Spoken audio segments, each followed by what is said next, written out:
Bon dia, avui som un càmping de Castelldefels. Hem fet tot el parament. Hem vingut amb moto, veus aquesta moto que es veu aquí?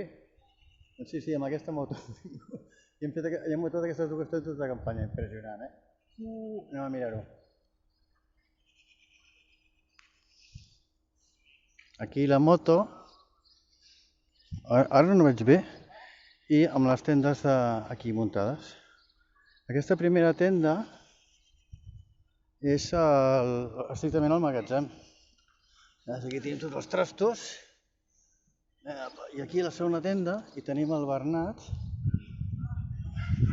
Hola Bernat, aquí saludant, aquí amb els teus jocs. Que guai, amb la tauleta, hem fet aquí amb matalassos i tot ben còmodes, eh? Vinga, fins ara. Pues res, ja ho tenim. Ara tornaré a sortir jo, així. Se'm fa una mica complicat filmar d'aquesta manera. A més, no aconsegueixo mai que no es vegin les ditades. Bueno, aquesta vegada sí que ho he aconseguit, però allà a França, bueno, a França no, a Londres, era un no parar. Perquè jo soc esquerrà, i si faig servir la mà esquerra i l'apropo molt a aquest costat, llavors de seguida se'm veuen les ditades. Bueno, ara ja ho he pres. Vinga, anem a comprar aigua i coses d'aquestes. Vinga, adéu.